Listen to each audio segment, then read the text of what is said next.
And what I'm doing is basically modulating those voltages, which I produce with various generators. One is a function generator, where I can define the slope of the curve, so to speak, of the voltage. But the thing is that all these generators that I have, they are intermodulated, which is others. And the most important thing is the random source from outside.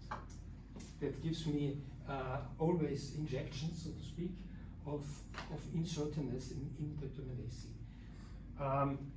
Yeah, and this is basically, this is an instrument that's on the market, but it's normally used in a very different way.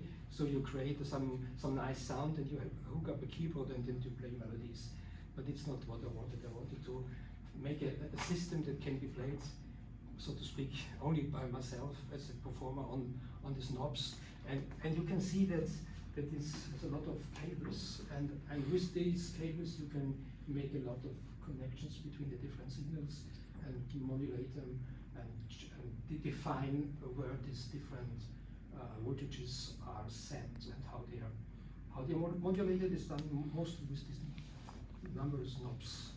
So it's an instrument I developed for myself in the course of more than 1 year. And also I'm still working in the digital domain and also with multi-channel loudspeaker systems and field recordings and also instrumental music. This is for me something I'm completely fond of, and it's not, it always surprises me. And yeah, and I think and the other thing is it's so portable, yeah? So you can really put it in your pocket. Yeah? And the loudspeakers, I mean, normally I have a better system like this, but I'm completely independent and I can play wherever I have some electricity. In the performance, it looked like, to use a silly analogy, it looked like you lost the beam a few times and then you had to revive it, or was that a deliberate,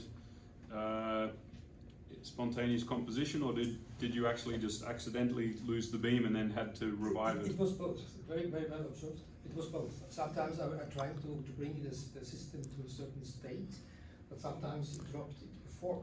So I was, of course, it creates a sort of tension, and then you have to find a solution for this. But this is very important for me as an improviser, because if I improvise with myself, it's not very interesting.